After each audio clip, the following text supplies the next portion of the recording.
From the Library of Congress in Washington, D.C. Premier photographer, and Dr. Neil Rosenberg, its premier historian.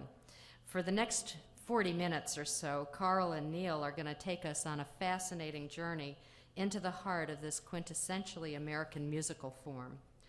Carl coordinates projects here at the Library of Congress's National Digital Library Program, which now has a new name. I can never remember it, but he's definitely on the cutting edge of technology whenever the library is doing something new. And he's developing new approaches now to the preservation of the library's audio and video recordings and holdings, and this is a really exciting thing for us.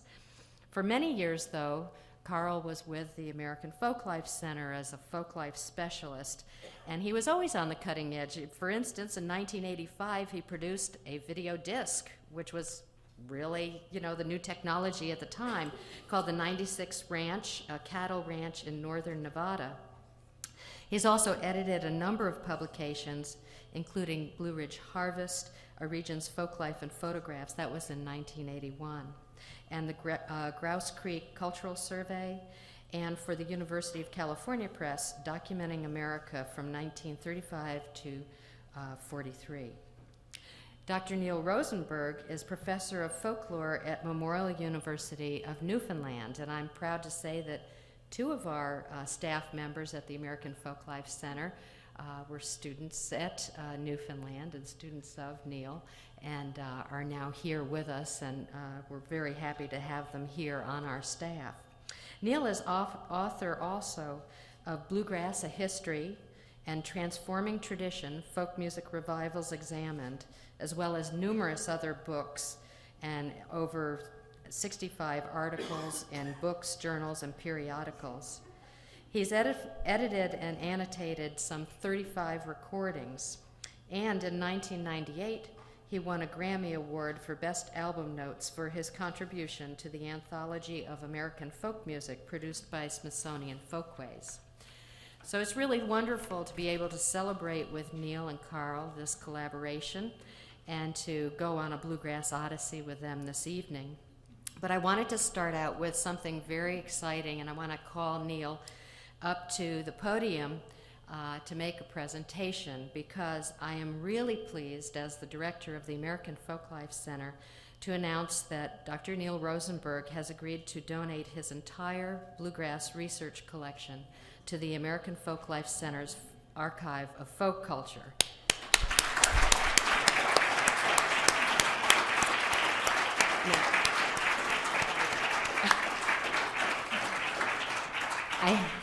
I have to tell you that this collection, which will be called the Neil V. Rosenberg Bluegrass Music Collection, contains one-of-a-kind field recordings of performances by and interviews with bluegrass musicians. It has field notes, correspondence, commercial recordings, photographs, and various other items that comprise over 40 years of meticulous research by the foremost authority on bluegrass music. We're thrilled to have it, and we're thrilled to have it here in Washington, D.C., which is known as a bluegrass town. And it will be available for researchers and made available to all of you. So this is really exciting news. And the collection will be coming in increments, and Neil has brought the first increment of the donation with him this evening. 5 reel-to-reel tapes that represent an anthology of bluegrass music he began to compile in 1961. So please join me in welcoming Neil for the donation of this collection.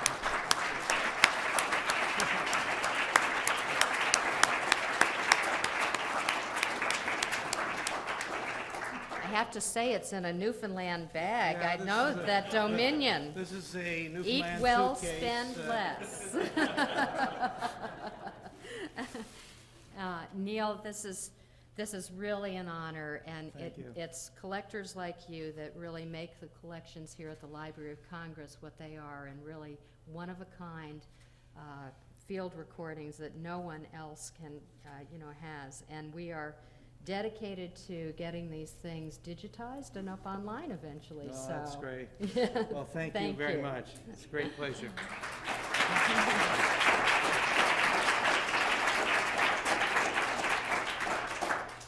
Well, it's nice to see everyone here, and we're really pleased that so many people have come and chosen to buy copies of our book, and we'll be happy to meet and talk with you afterward.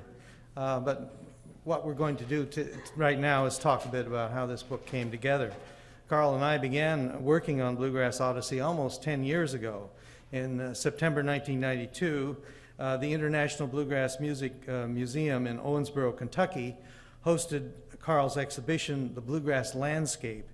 And after viewing it and hearing the responses of other people there, I suggested to him that the time was ripe for a book of his pictures.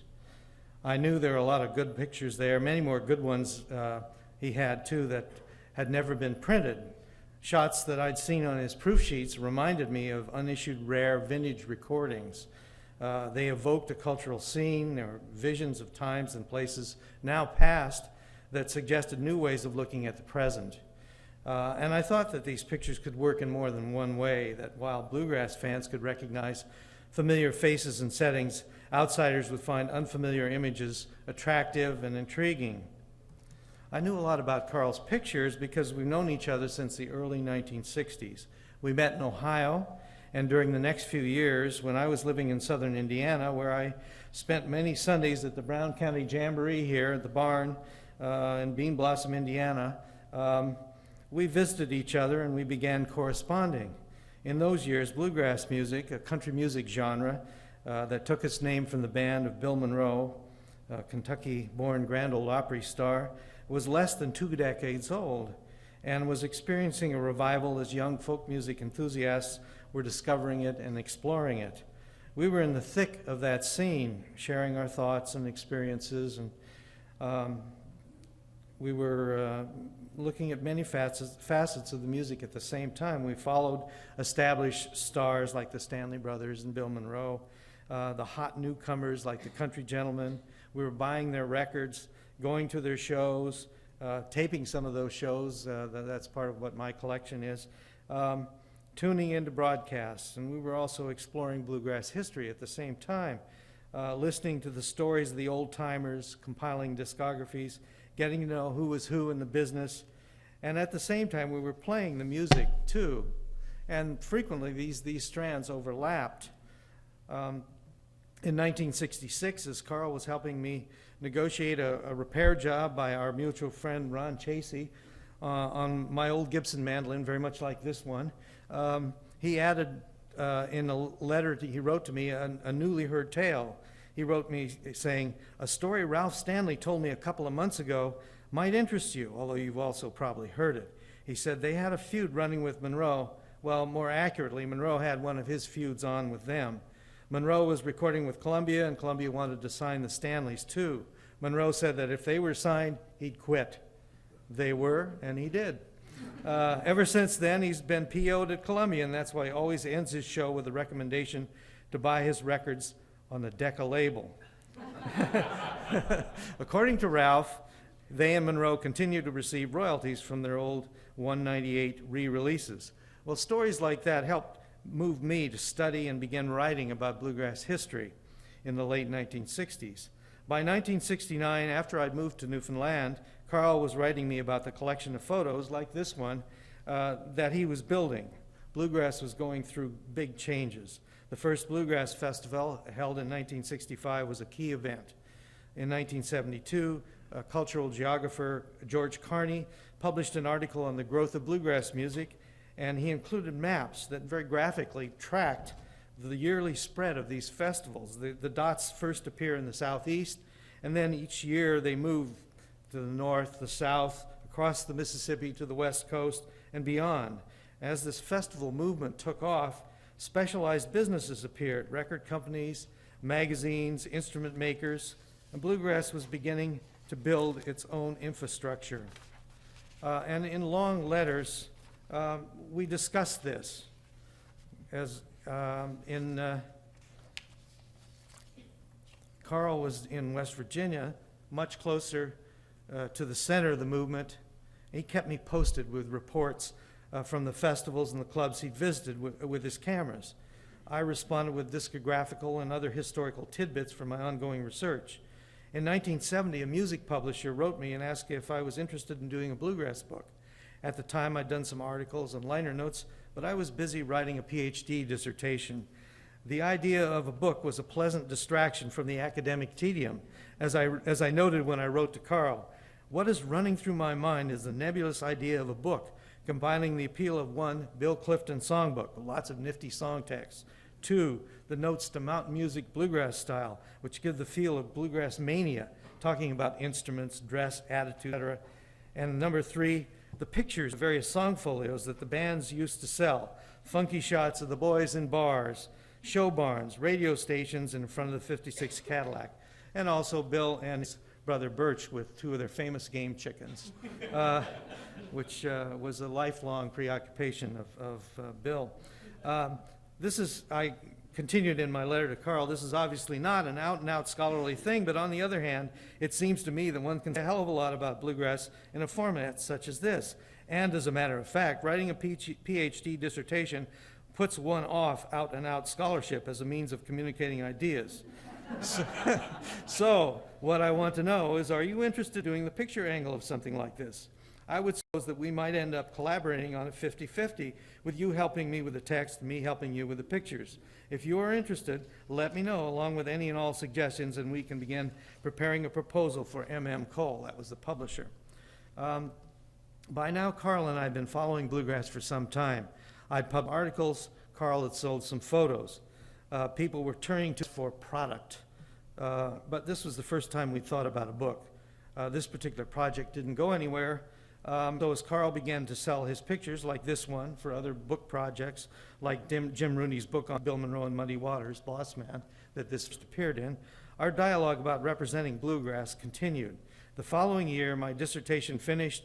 I signed a contract with the University of Illinois Press to do a book on the history of bluegrass for their Music in American Life series. And my thoughts about the book project made me eager to return for research in the bluegrass scene where I'd spent so much time during the 1960s. Thus, in the summer of 1972, Carl and I embarked upon a joint field trip. From Carl's West Virginia home, we traveled through Kentucky, Ohio, and Indiana, ending up in Urbana, Illinois. Carl took pictures while I did interviews, like this interview in Martinsville, Indiana, on the front porch with Birch Monroe, Bill Monroe's older brother. And I also took field notes. And then, as now, I was teaching graduate students in folklore, and that discipline was going through some changes at the time. We were moving our theoretical gaze from texts to performances and contexts. And my teaching had me thinking a lot about issues of ethnography. As we traveled, Carl and I talked a lot about how to describe and interpret the behind-the-scenes aspects of this music. Even though my book was to be about history, I felt the only way to really understand how the music had developed was to understand how it worked in people's lives. In interviews, I asked about the present as well as the past. At the same time, I made field notes about what I was experiencing. The year after our field trip, I began following my interest in the ethnographic documentation of grassroots connections between local tradition and country music in a more direct way through research in Canada's maritime provinces. My insights from studying those scenes informed my writing about bluegrass. Carl and I continued to correspond through the 1970s and into the 80s as I worked on the history book. By the time it was published in 1985, the scenes we'd experienced in the previous decades were themselves part of the history. Carl provided some 23 photos for that book. By the late 1980s, our careers had led us both away from our earlier intense immersion in bluegrass. Our 1992 meeting at the Bluegrass Museum brought us to the realization that Carl's photos represented an unfinished work, the ethnographic and documentary side of the project that we'd embarked upon 2 decades previously. It took us another 3 years to finally find the time to begin work on the photo book. In March 1995, I spent a long weekend with Carl at his Maryland home. We spread out some 500 prints in the living room and started looking through them, brainstorming about the contents and structure of the book. It's hard now to recall all the steps we went through as we sifted past so many affecting images, like this one of Sid and Robbie and John and friends of ours from the Columbus bluegrass scene. I think two of those guys are no longer with us. So it was quite we had all kinds of responses, aesthetic responses to composition and content, to people and places. They mixed with intellectual responses to visual representations of images as we sought to make a sense of this mass of imagery. Early on, we came up with our working title, Stay Behind Rope, when a photo from the early hours of a little festival in West Virginia brought a welcome moment of humorous catharsis during the early uncertainty of the sorting process. Ultimately, there are other pictures, I might say, from this series which show a much larger crowd. Ultimately, that picture ended up facing the table of contents. It's kind of a little cryptic comment about the original title of the book. At the end of this first run-through, we had 6 piles of photos, the basic topical divisions of intensity, destination, transaction, community, family, and the Monroe myth, which framed the book.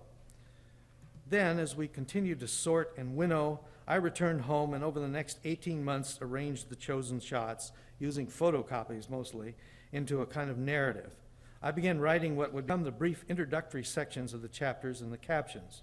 Through a long period of dialectical correspondence, we arrived at a rough draft. In the summer of 1997, Carl visited me in St. John's, and while we relaxed with sightseeing trips to view giant icebergs and managed in a moment of recreation to set my deck on fire, we began working on the proposed layout of the volume. That fall, we began corresponding with publishers as we worked toward the final draft of the book. And now Carl will talk and show some of the images that it contains.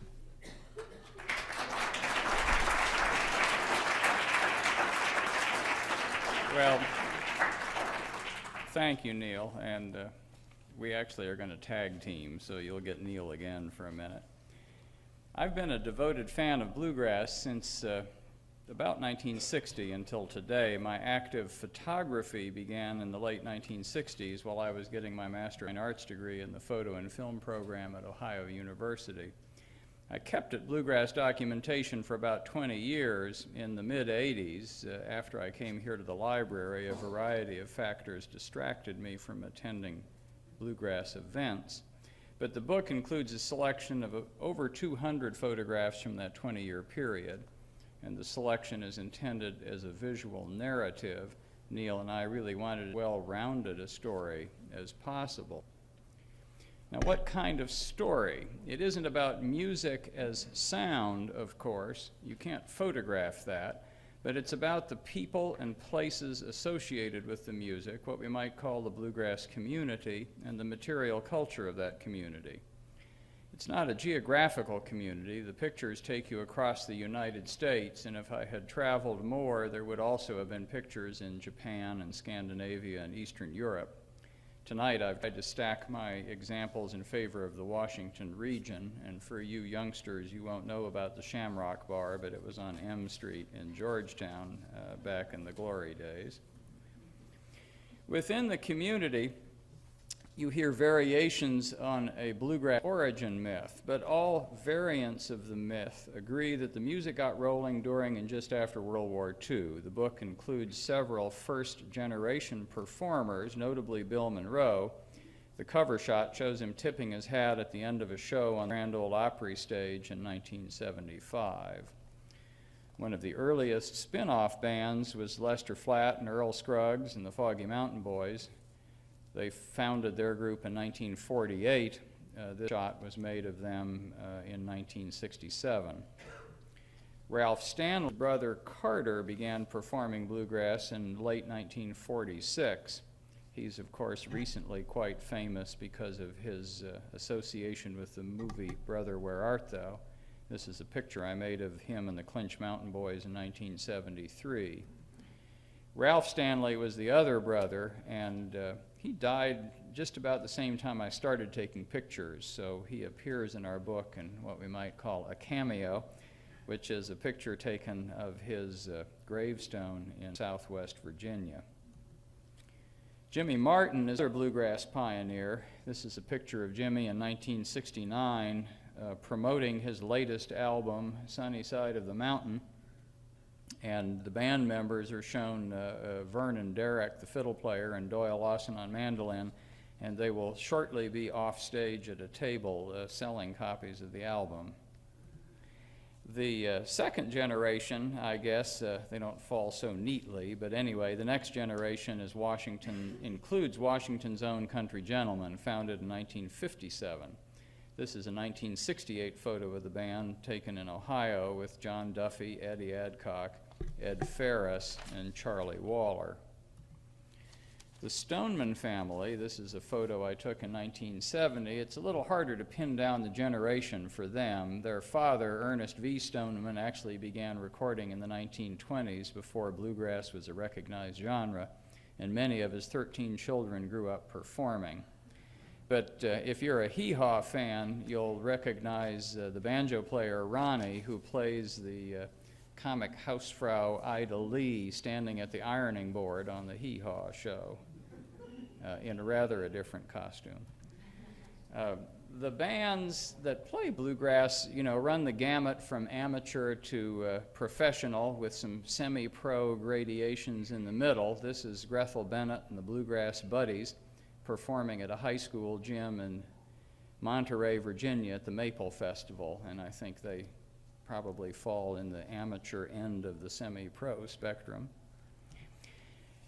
Beyond giving a cross-section of musicians, we try in the book to go a little behind the scenes. There are cadres who support performances in more direct ways. This is Gary Olsey, who is the manager and owner-operator now, I guess, of the Birchmere Music Hall in Alexandria, a place that Neil and I think of as a rather gentrified venue. This is Gary in 1981.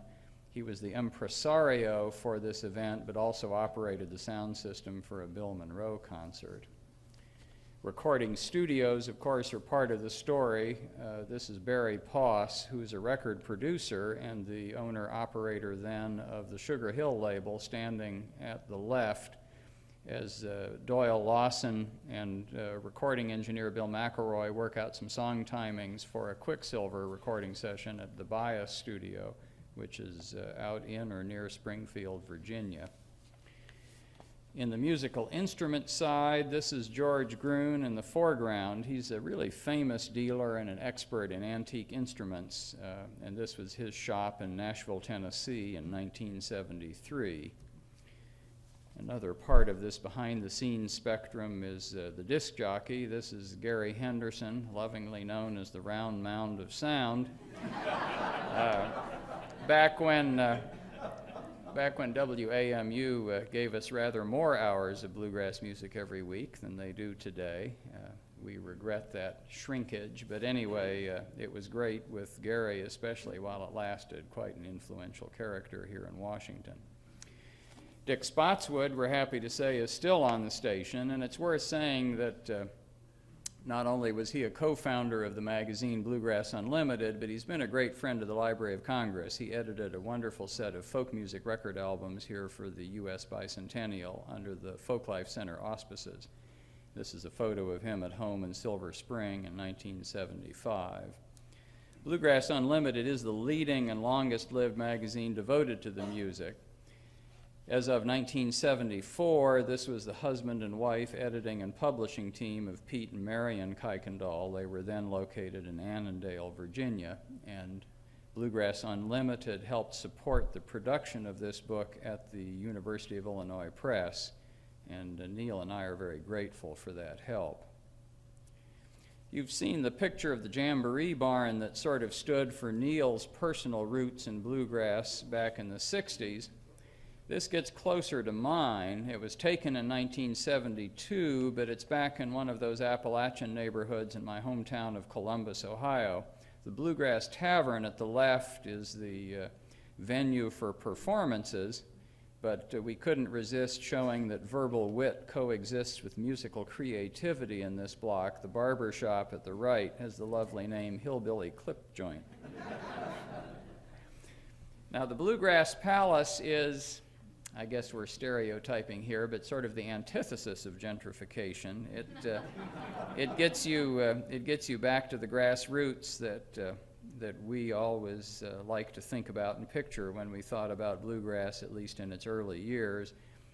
My friend, the folklorist Alan Jabor, former director of the American Folklife Center, visited this bar once, and he said he knew it was authentic when the fight broke out. Bluegrass festivals are venues of their own, multifaceted and celebratory outdoor fairs. Parking lot music and dancing at these festivals, usually but not always by amateurs, always coexists with the professional performances on stage. And the onstage marketing of phonograph records we saw has a parking lot counterpart in things like dealing instruments out of car trunks. The potential buyer on the left here is Jack Cook, who is Ralph Stanley's bass player. Festival backstage areas range from the non-existent to, the boys' locker room near the stage at a high school gym. The two men on the left are from a West Virginia band called the Black Mountain Bluegrass Boys. The fiddler on the right is Ralph Meadows. And he was called Joe Meadows in the 1950s when he made some important recordings with Ralph and Carter Stanley, because you can't have two Ralphs in the same band. Festivals take breaks. This is the supper break from Ralph Stanley's festival, so I'll take a break for a moment and let Neil have another few words.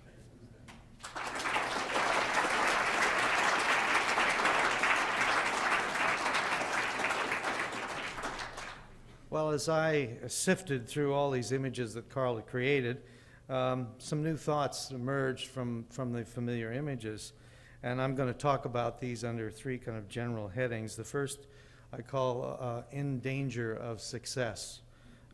In one photo, I saw this familiar corporate logo, the Holiday Inn star, tied to the word bluegrass. This simple juxtaposition got me thinking. Years earlier, Archie Green had sent me hunting for the history of the word bluegrass. I found it was first used by those who knew all about the music, people who didn't need to be told what it was or who played it. They used that word bluegrass either as a circumlocution in polite discourse to avoid mentioning names that might offend, like Bill Monroe's name to flatten Scruggs, or as a humorous reference in informal banter, boys, let's play some bluegrass. Later, those who learned the name first and consequently had to find out what the music was, who played it, these people tended to take the term more seriously. And with this kind of interest came the start of a grassroots musical movement. Now, in the 1970s, when this picture was taken, as the festival movement prospered, the word sat there on the sign, licensed franchise sign, as if the music itself were staying at the motel, rather than sleeping in the back seat of the limo or in some cheap tourist cabin. Reactions to these kinds of changes wore in me. We create an aura of authenticity when we invest a casual word with authority. This sows the seeds for change, and along with veneration comes co-optation and dilution.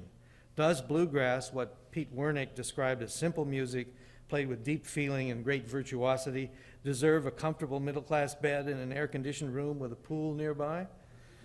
Bluegrass enthusiasts will be arguing that one forever, I suspect. My second topic, Two's Company. About 15 years ago, I worked with the people at Dayton City Folk on a Dayton Bluegrass reunion concert. And in the program notes, I wrote about the Appalachian immigrants who'd created a vibrant musical scene in that area. Mainly men who'd come there leaving jobs in mines and on farms for lucrative factory work. I'd apprenticed as a bluegrass banjoist in a similar and closely linked scene in southern Indiana. In thinking about their experiences and the experiences of the men that I played music with, I noticed an interesting parallel between country to city and a shift in bluegrass harmony singing preferences from duets to trios. It was particularly notable in the music of influential Dayton bands like the Osborne Brothers, as seen here with Dale Sled, singing trio, and Red Allen.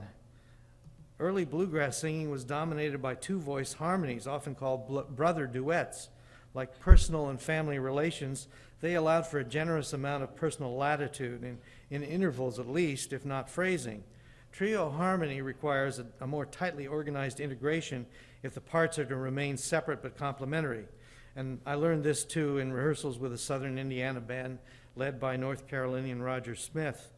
It seemed to me that this need in the music mirrored life in an industrial urban setting where personal independence is tempered by the need to mesh in tight coordination, whether it be driving a semi-tanker on the interstate, as Roger did when he wasn't playing music, or working on the assembly line like the Stanley Brothers did for a few months in the 1950s. When I began looking at Carl's pictures, I found not just bluegrass vocal trios, but social triads too. I realized as I thought about bluegrass communities that Carl had taken many photos of people in groups of 3. So the chapter titled Community opens with vocal trios and then moves to people socializing and working together, like this picture of Dick Freeland, the founder of Rebel Records, John Duffy of the Country Gentlemen, and Carlton Haney, the promoter who put on the first Bluegrass Festival. Or Hazel Dickens and Alice Gerard putting a new set of cufflinks on Bill Monroe. Of course, some of this is just Carl watching what was interesting or obvious and composing with his eye. However, I hadn't shared my trio theory with him. 2's company, 3's a crowd. We have traditional language for dealing with this, but the visual implications open it up, suggest 3ness in new ways to me. My final title I borrow from what was, for me, a hometown rock band many years ago, Looking Out My Back Door. As I looked at the many images Carl took at festivals, I began thinking about the way he'd walked about, looking at what was happening and taking pictures. We talked about the festival as marketplace and social arena, noting the transactions taking place, and that had suggested certain photos. Now, as I looked at all of these shots of stage, off stage, and beyond, I began to imagine a kind of festive reinvention of urban space in which the festival stage was like a city's civic center or courthouse, clustered around this downtown area where the businesses, food concessions, souvenir stands, and things like this entrepreneur, Roger Sprung here, holding up one of his records, one of the pioneers of bluegrass in the New York City scene. And at this point, I noticed how the festival differed in some ways from its urban model, in that some things that are hidden in cities are revealed in festivals. Backstage was, for example, visible even when etiquette kept musicians apart from audience members. I also noticed that out in the campsites, suburban backyards were rotated around to the front so that passersby, like Carl with his camera, could stop, look, listen, participate in jam sessions and meals.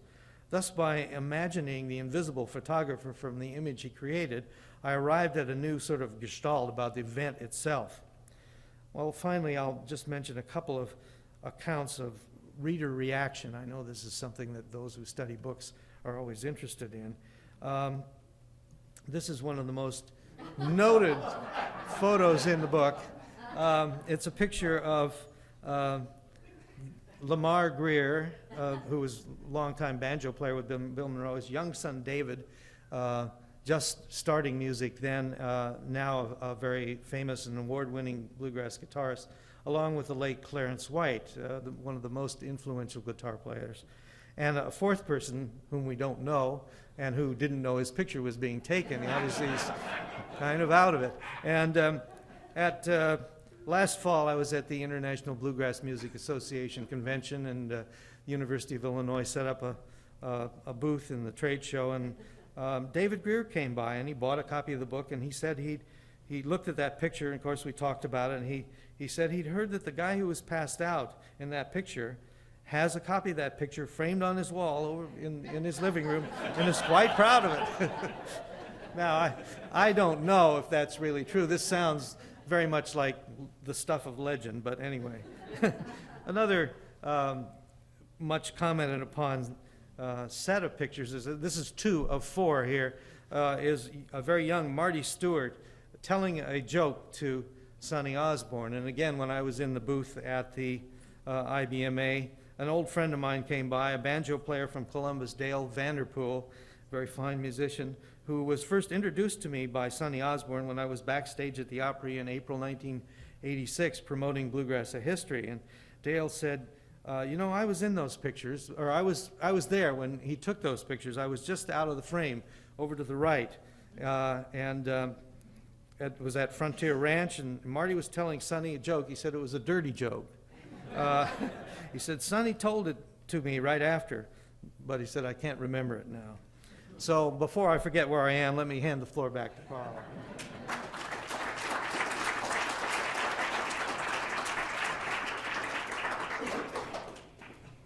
Earlier, I talked about the photographs in terms of how they portray a cross-section of the bluegrass community, but I'd like to say a few words about the detail of the book structure and a little bit about how pictures and words can relate. For those that you don't recognize, that's the Lewis family, a great gospel group in bluegrass. Sometimes what we've done in the book's layout juxtaposes photographs in what you might think of as a fairly literal-minded way. This is a pair that shows the Astro Bar in Columbus, which Neil and I think of as a sort of a classic beer joint. And we play that pair opposite pictures of the storefront congregation in Louisville, which we think of as sort of a descendant of 1960s coffee houses. There's a multicultural mural on the back of the stage and a menu of diverse musical styles, including blues and jazz, advertised on the front. The idea of the juxtaposition, of course, is to convey the sense that bluegrass is at home in a range of different kinds of venues, from working class to middle class. This is the image on the left-hand side of another two-page spread. It's a picture taken during a field trip Neil and I made in 1972. Esco Hankins was a retired country singer who ran a record store in Lexington, Kentucky. It was about lunchtime, and Esco was on the telephone making an appointment on our behalf. The right-hand page in this spread shows the result of the phone call, a photograph of bluegrass banjo player and bandleader J.D. Crow at home, taken during Neil's interview at J.D.'s place later that same afternoon.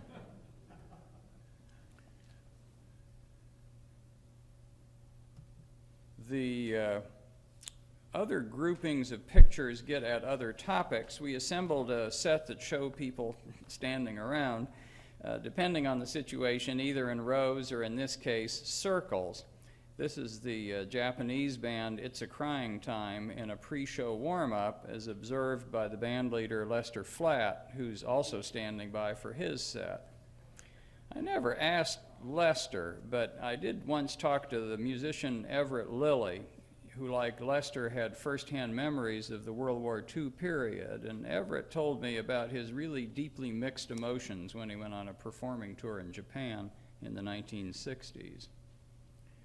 Musical warm-ups and interpersonal communication do lead groups to form circles. On the page opposite Lester and It's a Crying Time, we depict the Mississippi band called the Magnolia Bluegrass Boys and Girl rehearsing before a schoolhouse show, and Bill Monroe exhorting his fellow musicians to play their best before a multi-band bluegrass show in the Opry House in Nashville.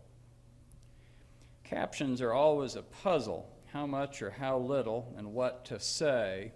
Some documentary photography books take a minimalist approach, either no captions or a little list in the back. We're not minimalists, and just to illustrate what I think of as the hazard, I'm not going to tell you a thing about this photograph. You'll have to read the book. We tried to avoid the pitfall of captions that explain what is perfectly obvious. For example, we tell you about Ralph Rensler's role with the Newport and Smithsonian folk festivals, but we don't say in words that you might measure his taste by observing that he sits in a handmade rocking chair in front of an antique roll-top desk surrounded by folk and tribal art. We hope you'll read the photograph and reach your own conclusions. We don't tell you in words that Bill Monroe is kissing Jewel Breeding. I guess this is actually just before or just after the kiss.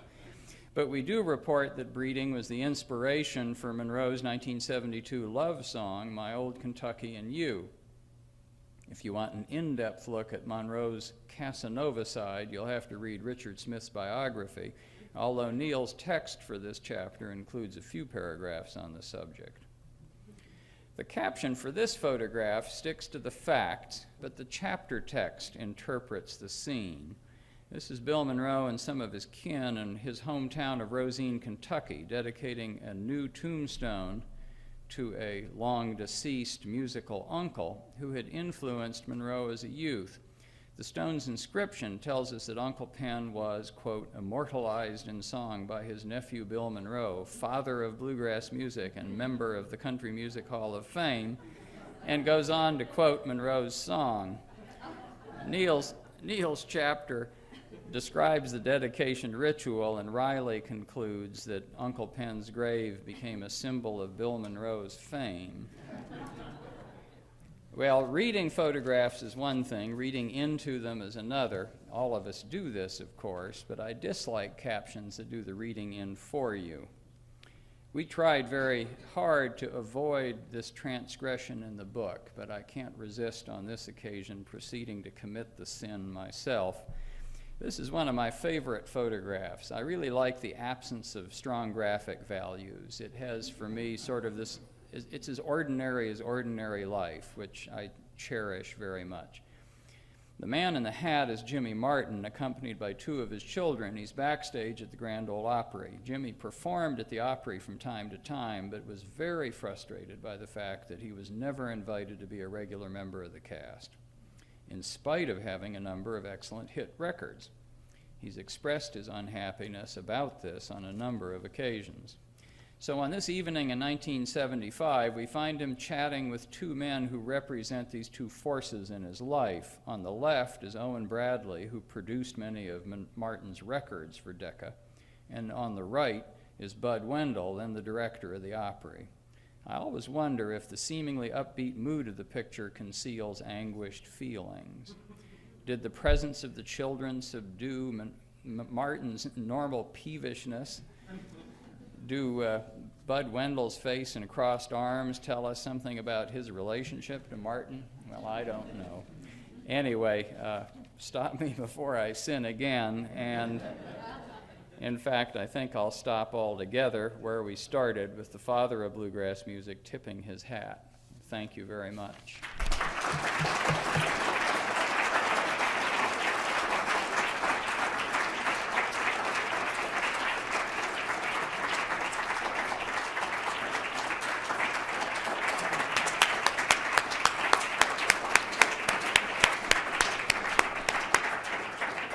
Well, I want to thank you, Carl and Neil. That was just wonderful. I want to invite you all. Carl and Neil do have pens if you have books and want them signed, and we do have a reception out in the hallway, and so please join us in this celebration and kind of homecoming for us. Thank you.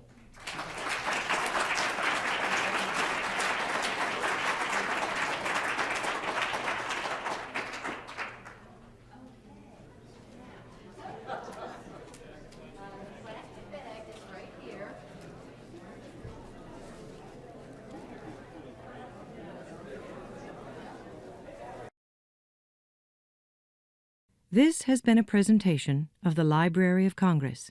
Visit us at loc.gov.